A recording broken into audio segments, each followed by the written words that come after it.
I still remember the exact words she said. Transfer the money to your stepbrother, or I call your father's attorney right now. She smiled when she said it. Calm, controlled, like she had already won. And trust me, she added softly, you don't want me to make that call. That was the moment I realized. This was never a conversation. It was a setup. My stepmother didn't cry at my grandmother's funeral. She didn't even pretend. She arrived late, almost 40 minutes after the service had started, wearing a red dress. Not black, not even neutral. Red. She sat in the last row, crossed her legs, and pulled out her phone. I noticed it when I walked past her. She wasn't texting. She wasn't reading messages. She was calculating numbers. Square footage, renovation estimates, property value. Not grief. Numbers. That told me everything I needed to know about how she saw the world, and how she saw my grandmother. I'm an estate attorney. I deal with death every single day. Not the emotional kind people talk about. The financial kind people fight over. I see what families become when money is involved. I see how quickly love turns into negotiation. And I know exactly how inheritance works. How trusts are built. How they are manipulated. And how one signature, just one, can change everything. I didn't learn that in law school. I learned it at 17, sitting at a kitchen table, watching my father sign documents he didn't understand, while my stepmother stood behind him, her hand resting lightly on his shoulder, guiding him. Back then, I didn't fully understand what I was seeing. Now, I do. My grandmother passed away on a quiet Tuesday in October. She was 81, sharp, observant, honest, and she never liked my stepmother, not even a little. In fact, she never called her by name. She used to say, your father's roommate, even after years of marriage. That was her way. Direct. Unapologetic. She was also the reason I became who I am. After my mother died when I was 9, she stepped in. She paid for my school clothes, my books, my exam prep. She showed up to everything, even my law school graduation. She sat in the second row, holding a handmade sign that read, my granddaughter, the lawyer. Big red letters, slightly uneven. I still have that sign, framed, right behind my desk. She also left me something else, $820,000. I found out the proper way, through her attorney, a quiet man named Gerald, who had handled her affairs for over 30 years. He handed me the documents without emotion, like he had done this 100 times before. Maybe he had. I read everything carefully, twice. Then I thanked him, walked to my car, and sat there in silence. I didn't cry. I just breathed, letting it sink in. Not the money, but what it meant. She had chosen me, trusted me. Then my phone rang. My father. His voice was careful. Too careful. The kind of careful that only happens when someone else is listening. He asked if I had met Gerald. I said yes. He said, good. He always repeats words when he's nervous. Then he said something I had heard my entire life. Your stepmother thinks it would be a good idea if you came by tonight, so we can talk things through as a family. Talk things through. That phrase always meant the same thing. They had already decided everything. I was just being invited to agree. I arrived at 7. My stepbrother's truck was already in the driveway. Brand new. I noticed that immediately. And I remembered it. Because details matter. Inside, everything felt staged. My stepmother was in the kitchen. Smiling. Warm. Welcoming. Almost kind. The version of her she only uses when she wants something. She offered me tea. I said no. Coffee. No again. My father sat at the table, holding a mug, staring into it like it had answers. He didn't look at me. Not really.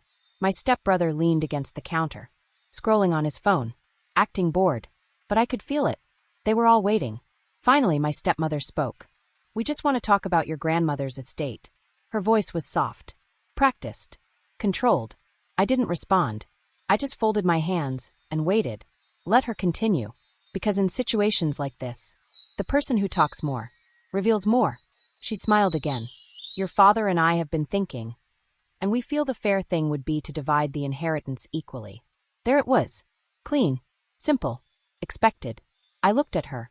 Then I said calmly, my grandmother made her decision very clear. A brief pause. Something shifted in her eyes. But the smile stayed. She was elderly, she said. She wasn't in the best mental state toward the end.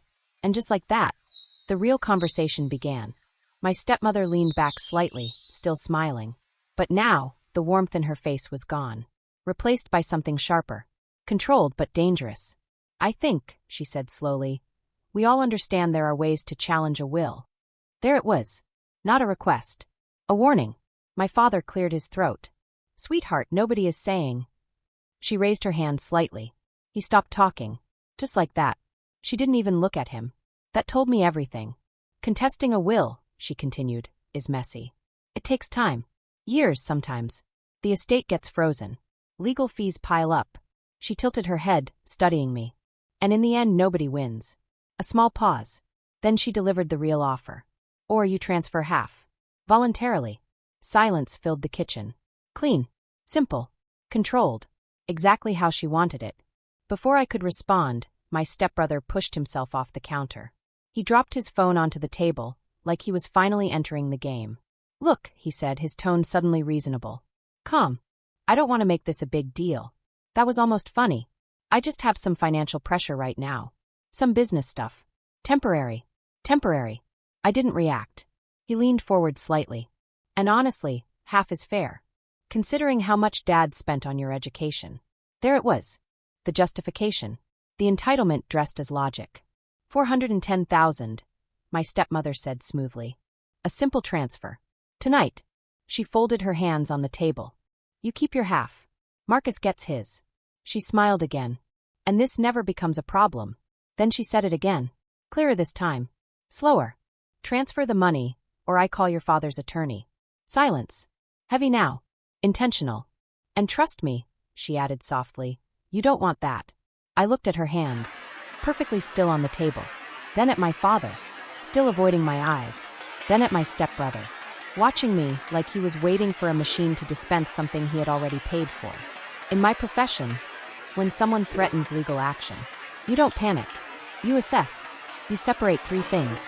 What they have, what they think they have, and the gap between the two. And in that moment, I could see the gap. Clearly. But I needed more. So I slowed everything down. Walk me through it, I said calmly. If I agree, what exactly does this look like? My stepmother's eyes lit up. Just slightly. She thought I was giving in. Simple, she said. A direct transfer. Account to account. You sign a gift letter for tax purposes. Marcus signs a release.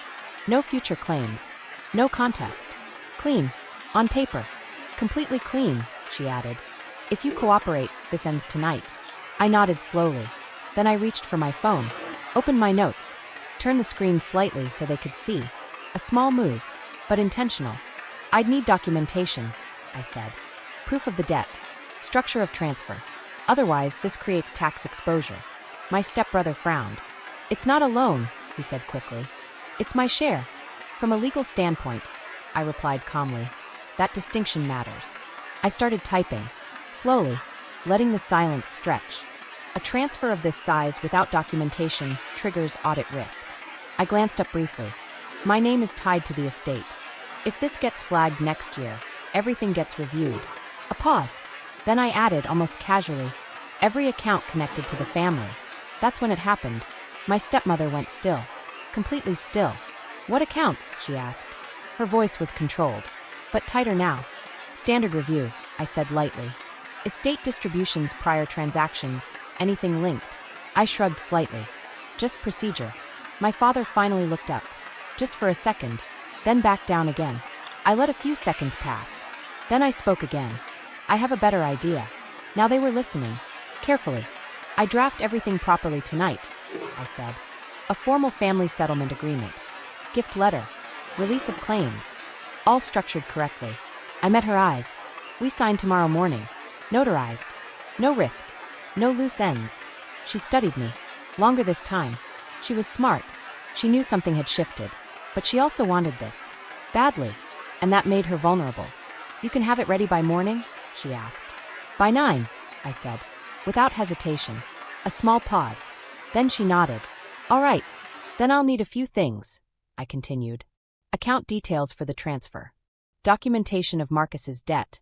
Full estate summary. Why? My stepbrother asked. Suspicious now. Because, I said calmly, if the agreement isn't properly structured, it's not enforceable. I leaned back slightly. And if it's not enforceable? I let the sentence hang for a second. Your release means nothing. Silence. Heavy again. I'm protecting all of us, I finished. That did it. That was the line she needed. My stepmother nodded slowly. Then she pulled out her phone. Right there. At the table. And started sending everything. I watched her do it. Carefully. Account number. Debt statement. Private lender. $390,000. Due in 30 days. Interesting. Very interesting. Then the estate summary. Full breakdown. Everything. I locked my phone, looked at her, and smiled.